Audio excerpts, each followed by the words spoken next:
राधे राधे दोस्तों, जय Shri Krishna. Good morning. Welcome back to my YouTube channel. दोस्तों, कैसे हो आप लोग? आई होप आप लोग बहुत अच्छे होंगे और आपकी पढ़ाई लिखाई भी बहुत अच्छी चल रही होगी। और बताइए दोस्तों, आप लोग की पढ़ाई लिखाई अच्छी चल रही है ना? तो चलिए, अभी मैंने पूजा पाठ कर लिया है, चाय वगैरह भी पी लिया था, तो फिर मैं तैयार होने लगी थी लाइब्रेरी के लिए। इस टाइम पे मैं कोशिश करती हूँ कि सुबह सुबह लाइब्रेरी पहुँच जाऊँ दोस्तों। और जब किसी चीज़ की अगर आप कोशिश करते हो ना, तो वो ज़रूर पूरा होता है। अगर मैं लेट उठती थी तो मुझे लेट हो जाता था लाइब्रेरी पहुंचने में, लेकिन इस टाइम पे जब मैं सुबह उठने की कोशिश करती हूँ तो उठ भी जाती हूँ और अपना टाइम से, जो मैंने टाइम फिक्स किया है, तो लाइब्रेरी भी पहुंच जाती हूँ दोस्तों। तो आप लोग भी यही कोशिश करिए कि आप बढ़िया सुबह सुबह नहा धो के पूजा पाठ करके अपना, अगर लाइब्रेरी जाते हैं तो लाइब्रेरी चले जाइए, और नहीं तो घर पे ही पढ़ाई करना के लिए बैठ जाइए दोस्तों। क्योंकि जो सुबह का टाइम रहता है ना, बहुत अच्छा रहता है। सुबह के टाइम हम बहुत अच्छे से पढ़ाई कर सकते हैं और प्रॉपर चीज़ों को याद कर सकते हैं दोस्तों। तो अभी मैं लाइब्रेरी आ गई थी, तो सबसे पहले आपको तो पता है कि इस टाइम पे मैंने हिस्ट्री वाला पोर्शन को उठाया है। हिस्ट्री में मैंने आज, कल मेरा दिल्ली सल्तनत तक हो कंप्लीट हो गया था। आज मैंने मुग़ल वंश को उठाया। मुग़ल वंश में मैंने सबसे पहले बाबर को कंप्लीट किया, फिर जहांगीर को कंप्लीट किया, और फिर सूर्यवंश, उसमें शेरशाह सूरी, इन सबको अच्छे से कंप्लीट किया दोस्तों। अगर आपकी हिस्ट्री में अभी तक पकड़ नहीं है तो प्लीज़, अगर आपको मतलब कोई भी एग्ज़ाम क्रैक करना है तो अपना बेसिक समझ बहुत अच्छा करना पड़ेगा। और हमारा basic GK history, polity, economics, geography और साइंस से ही होगा दोस्तों। तो आप भी एक एक सब्जेक्ट उठाइए।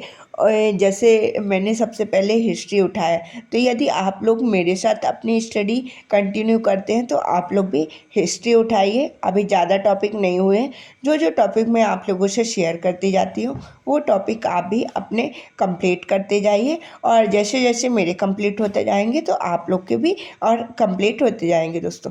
यदि आप अलग से मतलब मेरे साथ स्टडी नहीं कर रहे हैं तो आप कोई भी सब्जेक्ट पहले उठाइए जो आपको मतलब इजी लगे। मेरा पॉलिटी वाला पोर्शन पूरा कंप्लीट हो गया है, आप पॉलिटी से ही स्टार्ट कर लीजिए। देखो दोस्तों, पॉलिटी में कोई भी एग्ज़ाम आपने रेलवे का दिया होगा तो 6 से 7 क्वेश्चन पॉलिटी, ऐसे 6 से 7 क्वेश्चन हिस्ट्री के बनते ही है। पॉलिटी के मेनली क्वेश्चन संविधान संशोधन से बनते हैं और फिर आर्टिकल से बनते हैं। आर्टिकल से तो डायरेक्ट पूछ लेता है, कभी पूछता है आर्टिकल 39 का संबंध किससे है, संविधान संशोधन किस आर्टिकल में है। इस टाइप के डायरेक्ट क्वेश्चन आर्टिकल से बनते हैं दोस्तों।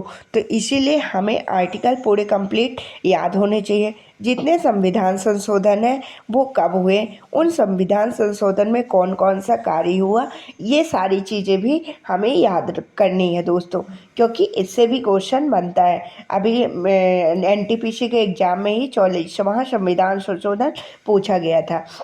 इसीलिए दोस्तों, पॉलिटी में सबसे पहले आप आर्टिकल याद करिए और सेकंड नंबर संविधान संशोधन याद करिए। फिर विदेशी स्रोत, मतलब कौन सी चीज़ें कहाँ से अपने संविधान में ली गई हैं। फिर अनुसूचियों को याद करिए, मतलब 7वीं अनुसूची, 8वीं अनुसूची, 8वीं अनुसूची में 22 भाषाएँ कौन कौन सी हैं उनको भी याद करिए, क्योंकि अगर डीप में क्वेश्चन पूछता है तो ऐसे ही क्वेश्चन बनाता है दोस्तों। फिर जब आपकी पॉलिटी कंप्लीट हो जाए तो आप हिस्ट्री को स्टार्ट कर दीजिए रिवीजन, और पॉलिटी का रिवीजन करते रहिए दोस्तों। ये नहीं कि जब हिस्ट्री हम स्टार्ट कर देंगे तो पॉलिटी को पहले एकदम भूल ही जाएंगे। आप एक शॉर्ट नोट्स बनाइए, ठीक ना, उसमें 20-20 आर्टिकल डेली लिखिए। 20 आर्टिकल में जैसे आर्टिकल 1 का संबंध, ठीक ना, तो थोड़ा सा चीज़ें लिखिए और अपने मन में उसको रिवीजन कीजिए। आर्टिकल 2 मतलब नए राज्यों का प्रवेश, या ठीक ना, जैसे नए राज्यों का प्रवेश आर्टिकल 2 में है तो इसमें बस आर्टिकल 2 लिखिए और प्रवेश लिखिए। इस टाइप से आप अपनी शॉर्ट नोट्स भी तैयार करिए, जिसको मतलब एग्ज़ाम टाइम पे रिवीजन करना बहुत आसान होगा दोस्तों। फिर उसके बाद आप हिस्ट्री को उठाए। हिस्ट्री में सबसे पहले, जैसे मैंने तो मध्यकालीन इतिहास से स्टार्ट किया है, आप आधुनिक इतिहास से भी स्टार्ट कर सकते हैं। सबसे पहले आप आधुनिक इतिहास वाले पोर्शन को कंप्लीट करिए, उसके बाद मध्यकालीन इतिहास वाले पोर्शन में आइए और फिर प्राचीन इतिहास वाले पोर्शन में आइए दोस्तों। ऐसे करके आप धीरे धीरे अपनी सारी चीज़ों को कंप्लीट करिए दोस्तों। हिस्ट्री हो गई, पॉलिटी हो गई, फिर साइंस को उठाइए, साइंस को भी धीरे धीरे कंप्लीट करिए दोस्तों। ये सारी बातें जीके की हो गई। फिर उसके बाद मैथ्स वाले पोर्शन में आप क्या करिए, मैथ्स का CBT 2 का जो NTPC का जितने भी पेपर हुए हैं, लेवल 4 लेवल 5 पहले लेवल के हिसाब से होते हैं, उनको आप डेली एक प्रैक्टिस से सॉल्व करिए दोस्तों। और उसमें देखिए कि आपके कौन कौन से टॉपिक क्वेश्चन नहीं बन रहे हैं दोस्तों। क्योंकि मैंने मतलब पिछले दिन कल सॉल्व किया था, उसमें मेरे से क्वेश्चन तो बन रहे हैं बट टाइम लग रहा है। मतलब जैसे उसमें 120 क्वेश्चन रहते हैं, कितने 90 मिनट में, लेकिन मुझे 90 मिनट से ज़्यादा लग रहे हैं। तो अब मुझे अपना टाइम मैनेज करना पड़ेगा, थोड़ी अपने स्पीड को इंक्रीज करना पड़ेगा, थोड़ा कैलकुलेशन को बढ़ाना पड़ेगा। तो आप लोग भी टेस्ट दीजिए, उसमें देखिए कि आपसे कौन से क्वेश्चन नहीं बन रहे हैं, कौन से क्वेश्चन बन रहे हैं, ठीक ना, किन क्वेश्चनों में ज़्यादा टाइम लग रहा है। इन सभी चीज़ों को हम अगर मैनेज करके चलेंगे ना, तो जब हम NTPC का अंडर ग्रेजुएट का CBT 1 देंगे ना, इसमें भी हमें बहुत सहूलियत हो जाएगी दोस्तों। और अगर हम डेली CBT 2 का टेस्ट देते हैं, तो जब हम CBT 1 पेपर देने जाएंगे तो वो पेपर हमारा बहुत अच्छा हो जाएगा दोस्तों। और अभी आपको CBT 1 के लिए प्रैक्टिस सेट नहीं लगाना है। जैसे ही NTPC की ग्रेजुएट लेवल की आंसर की आती है, वो आंसर की सभी सर लोग अपने चैनल पे अपलोड कर देंगे, या फिर टेक्स्ट बुक में ही टेस्ट के फॉर्म में वो आंसर की अपलोड हो जाएगी प्रीवियस ईयर सेक्शन में। तो आंसर की डेली आपको शिफ्ट बाइज एक मतलब पेपर सॉल्व करना है, और उसमें अपनी स्पीड को इंक्रीज करना है। क्योंकि जैसा पेपर आया है उसी से रिलेटेड अभी अंडर ग्रेजुएट का भी पेपर आएगा दोस्तों।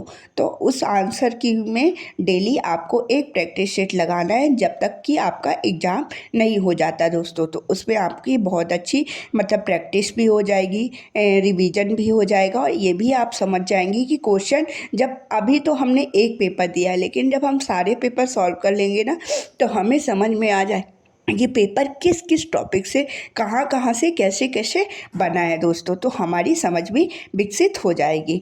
तो आज की वीडियो में इतना ही दोस्तों। अब हम मिलेंगे नेक्स्ट वीडियो में, और जो नेक्स्ट मेरी प्रिपरेशन की स्ट्रेटजी रहेगी आप लोगों से शेयर करूंगी। मैं उम्मीद करती हूँ कि आप लोग को मेरी वीडियो बहुत मतलब सहूलियत देती होगी स्टडी करने में। अगर आपको अच्छा लगता है तो आप एक प्लीज़ कमेंट करके बताया करिए दोस्तों। तो राधे राधे, जय श्री कृष्णा, बाय बाय दोस्तों। अब हम मिलेंगे नेक्स्ट वीडियो में, तब तक के लिए बाय बाय, राधे राधे, जय श्री कृष्णा।